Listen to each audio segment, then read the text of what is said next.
क्या आपको पता है कि श्रावण मास में ही हम अत्यधिक जलार्पण क्यों करते हैं? कालकूट विष, जिसे हलाहल कहते हैं, और वो हलाहल पूरे ब्रह्मांड को भस्म करने में सक्षम था। आज हम केवल धार्मिक ही नहीं बल्कि कहानी कथा जो हमारे शास्त्रों में वर्णित है तथा वैज्ञानिक कारण भी आपके समक्ष मैं प्रस्तुत करूँगा कि उन्होंने विषपान किया था।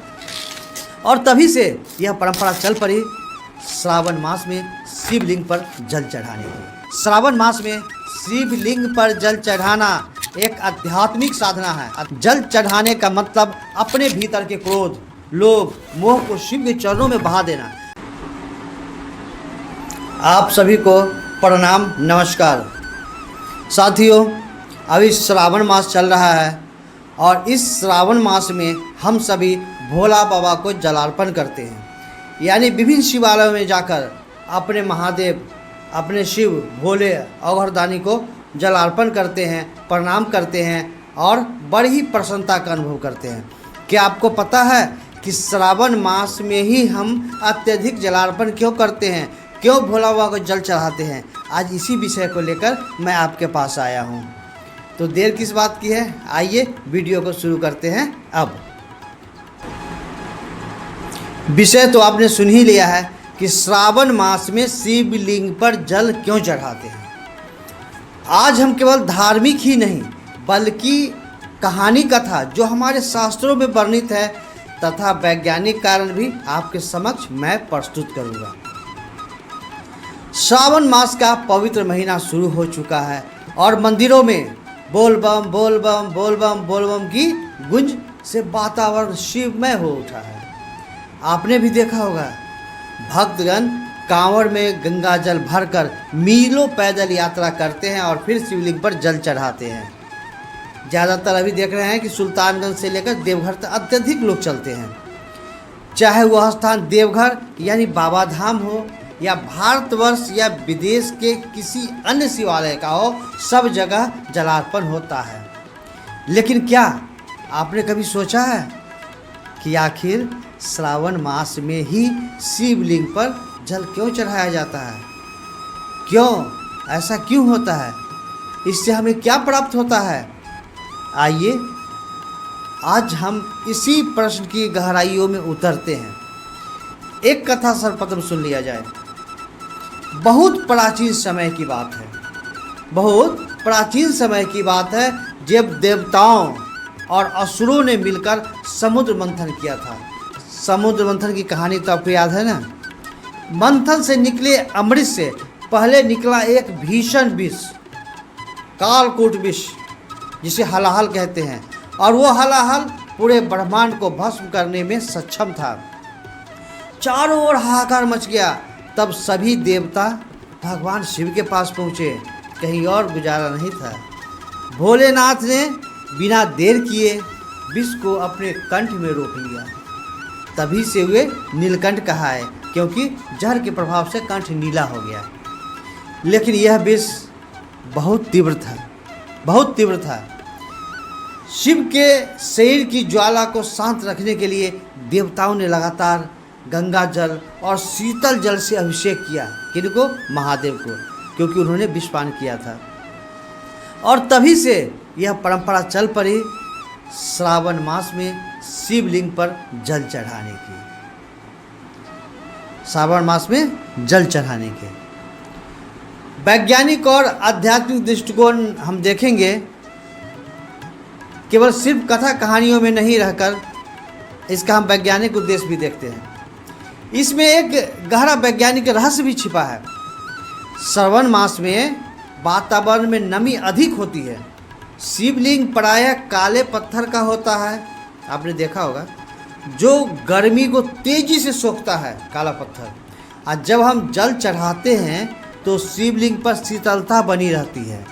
यह ऊर्जा को संतुलन का रूप देता है, जिससे कि शिवलिंग का जो काला पत्थर है वो संतुलित रहे, वो अत्यधिक उष्मा से उसमें कुछ नहीं इधर उधर नहीं हो जाए। और आध्यात्मिक दृष्टिकोण से यदि हम देखेंगे तो पाएंगे जल चढ़ाने का मतलब अपने भीतर के क्रोध, लोभ, मोह को शिव के चरणों में बहा देना, अपने अहंकार को पिघला देना। यही है असली भक्ति, भोलेनाथ के चरणों में समर्पित हो। जल के साथ साथ हमें क्या क्या चढ़ाना चाहिए इस पर भी हम लोग ध्यान दें। द्रव्य चढ़ाना चाहिए, इससे के प्रभाव से लाभ होता है। जल से शांति और शुद्धता आती है। दूध से चंद्रदोष शांत होता है, मन की स्थिरता बनी रहती है। शहद मिठास और प्रेम का प्रतीक है। बेलपत्र जो शिव को अत्यंत प्रिय है, और पुष्प जो है सौभाग्य प्राप्ति हेतु हम लोग चढ़ाते हैं। और भांग धतूरा जो प्रिय चीज़ है शिव के, इसको तपस्वी स्वरूप की पूजा हेतु हम सभी चढ़ाते हैं। और गंगा जल सभी पापों से मुक्ति और पुण्य की प्राप्ति हेतु हम सभी गंगा जल का अर्पण महादेव के पास करते हैं।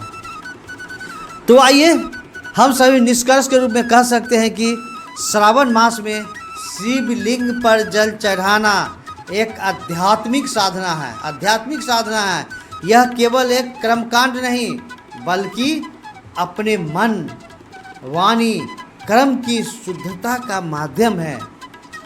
जो भक्त, जो व्यक्ति सावन में पूरे श्रद्धा से जल चढ़ाते हैं, उनके जीवन से नकारात्मकता दूर होती है और शिव की कृपा कहिए, आशीर्वाद कहिए, दया कहिए, उससे जीवन में समृद्धि आती है।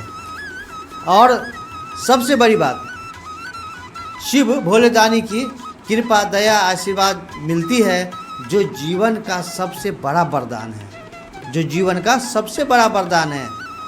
तो इस सावन आइए हम सभी जलार्पण करें, लेकिन सिर्फ शिवलिंग पर नहीं, अपने भीतर बसे हुए शिव पे।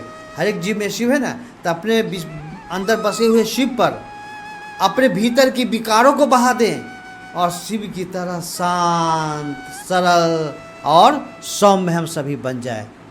तो एक बार प्रेम से बोलिए हर हर महादेव।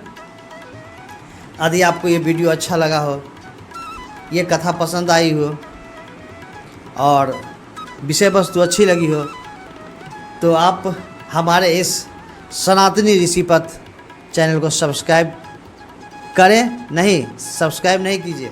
जब आपको इस चैनल पर प्रस्तुत वीडियो की जानकारी अच्छी लगे, परिवार के साथ सुनने लायक हो, बच्चों को धर्म अध्यात्म की जानकारी मिलती हो, तब आप इस चैनल को सब्सक्राइब करेंगे तो मुझे प्रसन्नता होगी, मुझे खुशी होगी कि मैं कुछ अच्छा चीज़ आपके समक्ष प्रस्तुत कर रहा हूँ।